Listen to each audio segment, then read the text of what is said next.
So if you have any type of, excuse me, one second. Oh man. Any problem with mucus in your throat, today we're going to talk about how to get rid of it using salt. Very, very simple. This is part of a series of 3 different videos to address this problem from different angles. So whether you have sinus mucus or mucus in the inner ear or coming from your tonsils or up from the throat, we're going to get into it.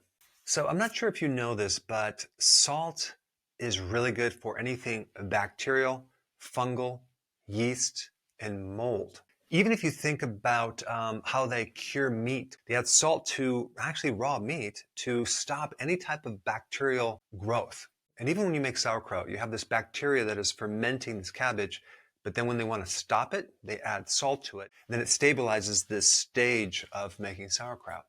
I want to explain what salt does to these microbes, okay? If we take a look at my little chart right here, if we put salt on either a bacteria, a fungus, a yeast, or a mold, the salt concentration is a lot more outside than inside, right? Inside you have water, and water tends to flow towards a concentrated salt mixture. So the water is going to move out of the cell into the extracellular area right here, turning this bacteria into a shriveled, dehydrated, dead particle. So the salt will kill bacteria, fungus, mold, and yeast through dehydration. Another cool thing that the salt will do is it'll thin mucus. So a lot of times people get this really thick mucus that won't come out of their bodies. Well, you can use salt to loosen it up. How does it do that? The same mechanism. It takes the water out of the mucus, it breaks it up, and it thins the mucus. So we have 2 things going on. We have the inhibiting of the microbial growth and the killing of microbes, and we also have the thinning of the mucus. So this is really good for an infection anywhere in your respiratory tract. You could have a post-nasal sinus drip situation. That's leaking down into the back part of the sinuses into the throat. You could also have a situation where there's an ear infection and there's mucus buildup through the eustachian tubes on either side, and that can end up in the throat as well. And so here you are trying to get rid of the throat infection, but it keeps coming from the ear. So the source is the ear, the effect is the throat. So you have to be able to handle where it's originating from. And also if it's in the sinuses, you have to handle that as well. So this mucus can be originating from the sinus, from the ear, or even from the tonsils, which are little immune glands in the back part of the throat, which can swell up, especially in children, and be a source of infection. But really the tonsils are trying to fight off the infection and protect any invading of the microbes deeper into the body. So it intends to create defenses, and it creates inflammation, and a lot of times you'll end up with a sore throat. On occasion, some of the mucus could be coming up from the esophagus because you have either acid reflux that's irritating the esophagus, or you could have some mucus that's coming up from the lungs. So there's many different things that you can do related to salt, from very expensive to very inexpensive. So let's start with the least expensive thing you can do. You can basically take a teaspoon of sea salt. Now, as far as the salt that I recommend, I don't recommend using table salt because they have so many additives in there, anti-caking agents, and you really don't know the source of where they got that refined product. I would highly recommend you find a good rock salt, something that has been preserved, that hasn't been exposed to plastics and pollution in our oceans. A lot of times people will use Himalayan sea salt, but I will mention if you're going to use one of the therapies that I'm going to recommend, I think usually when you buy one of these units, which I'm going to explain, it comes with its own rock salt. And so in that case, maybe you don't want to put Himalayan sea salt because that does have a bit more iron. But certain units also just use sodium chloride. So let's say, for example, you're not going to get those units. You're just going to use some sea salt. Himalayan sea salt is a really good one. What you're going to do is you're going to take a teaspoon of this sea salt and dissolve it in a glass of water. And you're going to drink that down. Just by drinking it down, you're going to expose everything in your mouth and the throat area to this salt. Plus, the salt's going to go inside the body and strengthen something called the autonomic nervous system, which especially focuses in on this flight or fight mechanism. It tends to improve that. So many people will get results just from drinking some salt water.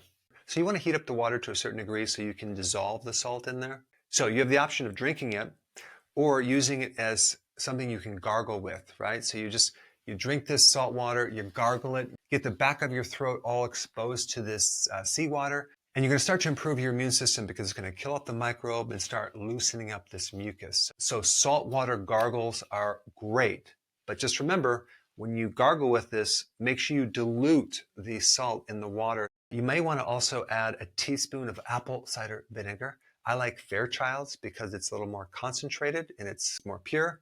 But apple cider vinegar changes the pH and it kills microbes as well. So we're not only going to dehydrate the microbes, thin the mucus, but we can actually also kill the microbes by adding this apple cider vinegar, which is acetic acid. Now, I'm not telling you to put this straight concentrated acid into your body because that's going to irritate it, especially if you have a sore throat. You want to dilute it like 1 teaspoon in a glass of water to make it more diluted. But both salt and apple cider vinegar works really good for an antibacterial effect as well as an anti-inflammatory effect. The next thing you have an option to do is get a neti pot. A neti pot is something called a nasal irrigation, in which you're going to pour some salt water up into your sinuses through here, and it's going to come out the other side over the sink. So the reason I like that is that you're using this diluted salt water, and it's very gentle to your sinuses. You're not using any chemicals, and it seems to really thin the mucus, and you will notice that when you blow your nose, a lot of mucus will come out. If you have a postnasal drip all year round, suspect a fungal infection or some type of mold growing in your sinuses, because that would indicate it's not seasonal. And hopefully you're going to change your diet and come off any sugar, because sugar feeds this mold and candida and fungus. You'd probably want to do like a nasal irrigation neti pot maybe every other day until it's completely settled down. The problem with some people is they get their sinuses scraped out and they might get surgery. And now they damage this very delicate layer of skin that has all these good bacteria to protect you against pathogens. So in another video, I talked about using a drop of diluted kimchi juice and a little cotton swab to add that microbiome into the sinuses to give you relief. There's some great data on that. Now, the next thing you can do is use a Humidifier, which basically turns a liquid into a vapor. And so you would use this while you're sleeping, right? You turn it on, you put your salt water in there, and you let it run all night long. So you can actually breathe this into your body, into your lungs, and it can help to thin the mucus. One more thing I would recommend is to really bundle up and get warm when you're in bed, because a lot of times these infections, especially if it's in the lower part of the respiratory area, or even the higher part, the upper respiratory, that can be viral. And so antibiotics don't work.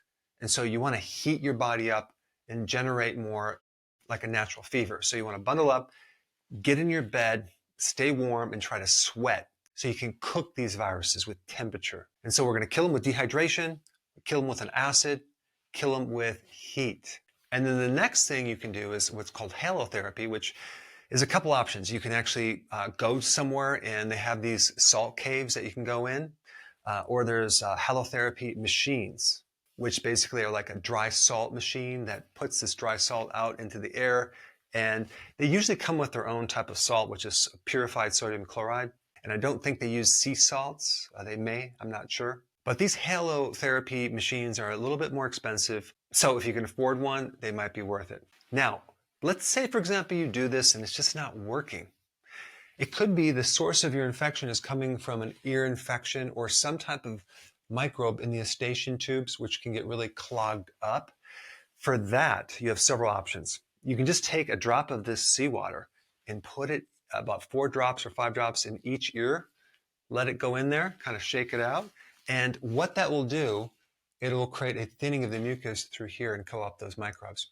You can also do the same thing with diluted apple cider vinegar, not concentrated, just a few, like maybe 4 or 5 drops of that diluted apple cider vinegar in the water, 1 teaspoon per glass, and you would put that in each ear. So you have different options of things you can do based on your feeling comfortable about it. There's something else you can do. You can add 1 drop of garlic oil in each ear. That works really well. It kills the microbe and allows this thing to clear out. And of course, you also have this acid reflux thing. If that is the problem, you have to watch my video down below on how to get rid of acid reflux. But you're going to know if you have acid reflux because you're going to have digestive issues. You might have heartburn. You might feel it indigestion down here. Typically, this is not going to be the issue. It's mainly going to be either coming from the sinuses or even the tonsils. So the gargling will really help.